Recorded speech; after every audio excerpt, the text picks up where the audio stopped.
Hello दोस्तों। और एक बार फिर से वेलकम है आपको आपके अपने YouTube चैनल बुक स्मेल पर।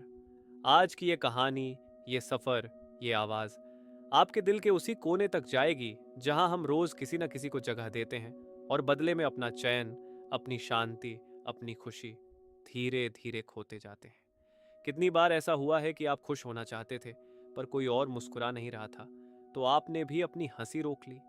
कितनी बार आपने अपना फैसला बस इसलिए बदल दिया क्योंकि दिमाग में एक ही सवाल गूंज रहा था, लोग क्या कहेंगे। और जिंदगी की यही थकान, यही भारीपन आज एक किताब आपसे छीन लेने आई है।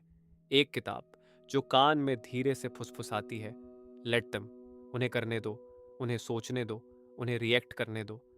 लेखिका और मोटिवेशनल स्पीकर मेल रॉबिन्स कहती हैं कि हमारी लाइफ का सबसे बड़ा बोझ अक्सर लोग नहीं होते, बल्कि लोगों को खुश रखने की हमारी कोशिश होती है। और इसीलिए आज की ये जर्नी आपको उस चक्रव्यूह से बाहर निकालेगी जिसे हम परवाह समझकर निभाते रहते हैं, पर वो धीरे धीरे हमें ही तोड़ती रहती है। द लेट दम थियोरी सिर्फ एक थ्योरी नहीं है, ये एक शांत सा मंत्र है, एक फुसफुसाहट जो कहती है तुम अपना बेस्ट दो, बाकी दुनिया को अपनी करने दो। तो आज चलिए हम साथ मिलकर इस किताब की दुनिया में उतरते हैं जहां आप हीरो हैं, पर पहली बार आपको किसी और के अप्रूवल की जरूरत नहीं। मेल रॉबिन्स कहती हैं, हम इंसान तब टूटते नहीं जब दुनिया मुश्किल होती है, हम तब टूटते हैं जब हम हर किसी को खुश रखने की कोशिश में खुद को भूल जाते हैं। जरा सोचिए, हमारी लाइफ कितनी बार रुक जाती है सिर्फ इसलिए क्योंकि कोई और हमसे नाराज है। कितनी बार हम अपनी एनर्जी, अपना टाइम, अपनी नींद किसी ऐसे इंसान पर खर्च कर देते हैं जिसने शायद एक पल भी ये नहीं सोचा कि हमें कैसा लग रहा है। मैल एक छोटी सी पर्सनल कहानी सुनाती है। उनका बेटा अब बड़ा हो गया था। एक दिन किसी बात पर बोला, mom, I don't feel like talking right now. Old mail शायद अपसेट हो जाती, पूछती, क्यों, क्या हुआ, क्या मैंने कुछ गलत कहा। लेकिन उस दिन उन्होंने खुद को रोका, गहरी सांस ली और अपने दिमाग में वो दो शब्द दोहराए, लेट हिम। उसे रहने दो, उसे स्पेस लेने दो, उसे अपनी फीलिंग्स के साथ रहने दो, क्योंकि उसका मूड, उसकी इमोशंस, उसका रिएक्शन उसका अपना है। और दोस्तों, यही इस किताब की फिलॉसफी है। लोग जो करते हैं, जो सोचते हैं, जो कहते हैं, वो उनके बारे में बताता है, आपके बारे में नहीं। अब सवाल है, हम इतनी कोशिश ही क्यों करते हैं दूसरों को खुश रखने की? क्योंकि हमें लगता है कि अगर हम सबको खुश रखेंगे तो हम भी खुश रहेंगे। लेकिन सच, कंट्रोल एक इल्यूजन है। मेल लिखती है, जब आप किसी इंसान की रिएक्शन कंट्रोल करने की कोशिश करते हो तब आप उसकी लाइफ जीने लगते हो, अपनी नहीं। मान लीजिए आपने अपनी फ्रेंड के बर्थडे पर बहुत प्यार से एक गिफ्ट चुना। आप एक्साइटेड हैं, आपको लगता है वो खुश होगी, लेकिन वो बस फॉर्मल सा थैंक्स बोलकर आगे बढ़ जाती है। अब आपका दिमाग तुरंत स्क्रिप्ट लिखने लगता है, शायद गिफ्ट अच्छा नहीं था, शायद वो मुझसे नाराज है, शायद मुझे और बेटर करना चाहिए था। आवाज कौन है ये? अप्रूवल की भूख, रीएश्योरेंस की आदत, ओवर थिंकिंग की मशीनरी। मेल कहती हैं, बस यही जगह है जहां लेट दम का जादू काम करता है। अगर उसे गिफ्ट पसंद नहीं आया, लेट हर, क्योंकि आपका काम ऑनेस्ट एफर्ट था, उसका काम ऑनेस्ट रिएक्शन है। दोनों अपनी जगह सही हैं। रिश्ते हमारी लाइफ का सबसे प्यारा और कभी कभी सबसे पेनफुल चैप्टर। मेल कहती हैं, लव का मतलब किसी की इमोशंस मैनेज करना नहीं है। अगर आपका पार्टनर किसी बात पर अपसेट है, तुरंत उसे खुश करने मत दौड़ो। आप वही एनर्जी बार बार बर्न करोगे और कुछ भी चेंज नहीं होगा। इंस्टेड उसकी फीलिंग्स को सम्मान दो और दिमाग में विस्पर करो, लेट दम, उन्हें अपसेट रहने दो, उन्हें स्पेस लेने दो, उन्हें खुद सेटल होने दो। ये रूड नहीं है, ये इमोशनल मैच्योरिटी है। क्योंकि जब आप हर चीज़ फिक्स करने की कोशिश करते हो तो आप अननोइंगली मैसेज देते हो, तुम अपनी फीलिंग्स हैंडल नहीं कर सकते, मैं करूंगा। But that's not love. Love is responsibility of self, not control of others.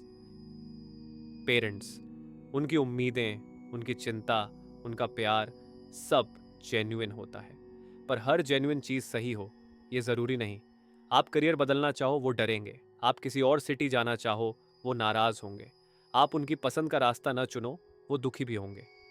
But mail कहती हैं पेरेंट्स का डर उनकी जर्नी का हिस्सा है, आपकी जर्नी का नहीं। अगर उन्हें आपके फैसले पसंद नहीं, लेट देम। ये रिबेलियन नहीं है, ये एक्सेप्टेंस है कि हर इंसान अपने टाइम, अपने अनुभवों से समझता है। आपको अपनी ज़िंदगी जीने से पहले हर अप्रूवल लेने की ज़रूरत नहीं। धीरे धीरे वो समझेंगे, और न समझें तो लेट देम। दोस्त, हमारी लाइफ के वो लोग जिनके साथ हम सबसे ज़्यादा रियल होते हैं, बट कभी कभी दोस्त ही सबसे बड़ा मिरर बन जाते हैं जिसमें हम अपना असली डर देख लेते हैं। कोई दोस्त आपकी सक्सेस से अनकंफर्टेबल हो जाए, लेट देम।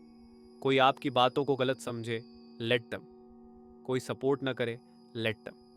हर फ्रेंड हर जर्नी पर साथ नहीं चलता, और ये बिटर ट्रूथ नहीं, ये ब्यूटीफुल ट्रूथ है, क्योंकि इससे हम सीखते हैं कि हमारी वैल्यू किसी की प्रेजेंस पर डिपेंड नहीं करती। ऑफिस, जहां आप मेहनत करते हो, जहां आप ड्रीम्स बिल्ड करते हो, और जहां आपको सबसे ज्यादा मिसजज किया जा सकता है, मेल कहती हैं अगर किसी कॉलीग ने क्रेडिट ले लिया, लेट देम।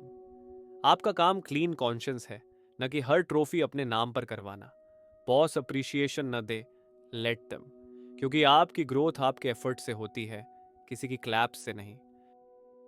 ये किताब का सबसे इंपॉर्टेंट पॉइंट है। लेट देम तभी काम करता है जब आप अपने दिल में एक दूसरा मंत्र भी जगाते हो, लेट मी।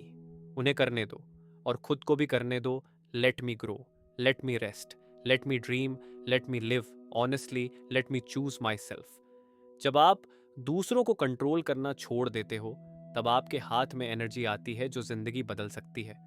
मेल कहती हैं let them is freedom, let me is transformation. Let them का मतलब कोल्ड होना नहीं है, ये एक बहुत ज़रूरी बात है। लेट दम का मतलब ये नहीं कि आप रूड बन जाओ, इमोशनलेस हो जाओ, या लोगों की फीलिंग्स की परवाह ना करो। इसका मतलब है आप दूसरों की फ्रीडम को एक्नॉलेज करते हो और अपनी बाउंड्री को भी रिस्पेक्ट करते हो। आप प्यार देते हो लेकिन कंट्रोल नहीं करते। आप केयर करते हो लेकिन क्लिंग नहीं करते। आप बातचीत करते हो लेकिन मन मस्तिष्क का रिमोट किसी को पकड़ने नहीं देते। मेल रॉबिन्स कहती हैं चेंज धीरे से आता है, दरवाज़ा खटखटा कर नहीं। तो शुरुआत ऐसे करो, कोई अनएक्सपेक्टेडली रूड हो जाए, दिमाग में 2 शब्द, लेट दम। कोई आपकी अवेलेबिलिटी का फ़ायदा उठाने की कोशिश करे, लेट दम, और फिर अपनी बाउंड्री साफ कर दो। कोई आपकी कोशिश को अप्रिशिएट न करे, लेट दम, और आप आगे बढ़ो, बिना गिल्ट के, बिना खुद को ब्लेम किए। धीरे धीरे ये मंत्र आपकी आदत बन जाएगा, एक ऐसी आदत जो आपको थकाएगी नहीं, हल्का कर देगी। दोस्तों, द लेट दम थियरी कोई जादू की ट्रिक नहीं है, ये कोई कॉम्प्लिकेटेड साइकोलॉजी नहीं है। ये बस एक जेंटल रिमाइंडर है कि आप दुनिया का भार उठाने के लिए नहीं आए हैं। मेल रॉबिन्स कहती हैं let them is a practice of quiet courage. जब आप दूसरों के थॉट्स, उनकी चॉइसेस, उनकी रिएक्शंस, उनके रिस्पॉन्सिबिलिटी में छोड़ देते हो, तब पहली बार आप अपनी जिंदगी अपने हाथों में लेते हो। आप पाते हो कि दुनिया बदल नहीं गई, बस आपको अब हर बात इतनी हैवी नहीं लगती। आप समझते हो कि फ्रीडम बाहर से नहीं आती, ये अंदर से पैदा होती है। और आज शायद आपने अपना पहला कदम रख दिया है उसी फ्रीडम की तरफ। तो दोस्तों, जाने से पहले अपने दिल में धीरे से 2 शब्द दोहराइए, लेट देम, और उसके बाद अपने लिए एक विस्पर, लेट मी। क्योंकि जिंदगी वही आसान होती है जहां हम कंट्रोल छोड़ते हैं और खुद को थाम लेते हैं। धन्यवाद दोस्तों। अगर इस कहानी ने आपके अंदर कोई दरवाज़ा खोला हो, कोई बोझ हल्का किया हो, कोई थॉट जगाया हो, तो इसे शेयर कीजिए। कमेंट में अपने दिल की बात लिखिए। फिर मिलेंगे एक नई किताब के साथ, एक नई कहानी के साथ। तब तक खुद पर भरोसा रखिए और आगे बढ़ते रहिए।